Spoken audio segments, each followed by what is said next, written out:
सती की जब बात आती है कि सती होना कोई आसान कार्य नहीं होता है, मैं आपको समझा रहा हूं, एक बात ध्यान से सुनना। सती और जौहर दोनों में बड़ा अंतर होता है, दोनों में अंतर हुआ है। सती क्या होती है, जौहर क्या होता है, अलग होता है दोनों ही। अब जब है ना 1857 की क्रांति में जब अपने पढ़ते हैं धार्मिक कारण, तब इन धार्मिक कारणों के अंदर एक कारण हम पढ़ते हैं सती प्रथा।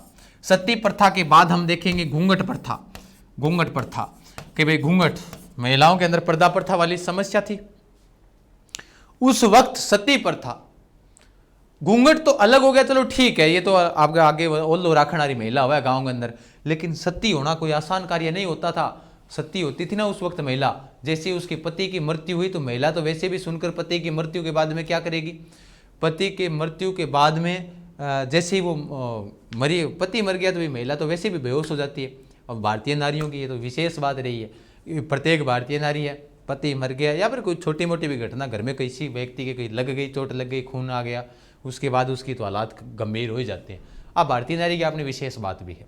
और उसके बाद जब उसका पति मर जाता था, उसके बाद में जब वो महिला सती के लिए ले जाते थे ना, तो उसको भांग वगैरह नशा दिया जाता था कहीं ना कहीं, ताकि वो क्या करे कि जब वो उसको, उसके बाद क्या होता था, ऐसे ही नहीं है सती हो गई कि भाई जैसे अपने इसको भाई उसका पति मर गया तो पति के ले गए और साथ में सती को लेकर चले गए, नहीं, ऐसे नहीं हुआ करती थी। उसके पीछे बड़ा राज था, उस महिला को नशा दिया जाता था।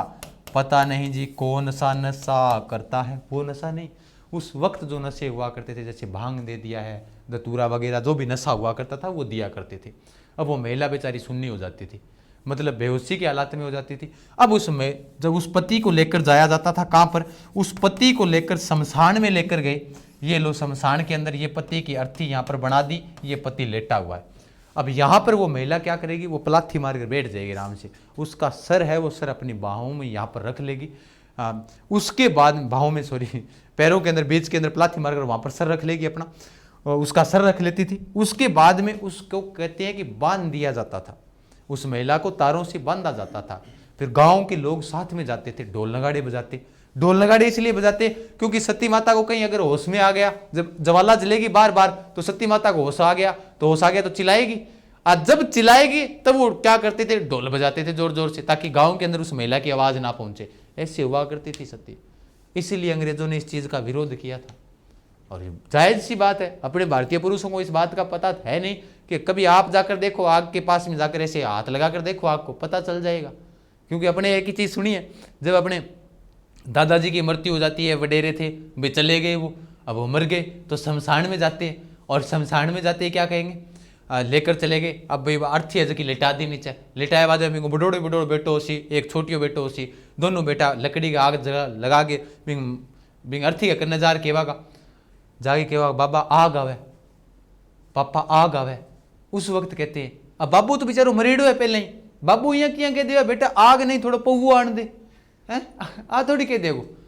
लेकिन वही है कि अपने ज्वाला उसी वक्त देते थे। सती में और जौहर में दोनों में अंतर होता था। सती कैसे हुआ करती थी वो ये कहानी है पूरी पूरी, यानी पूरा प्रोजेक्ट हुआ करता था इनका।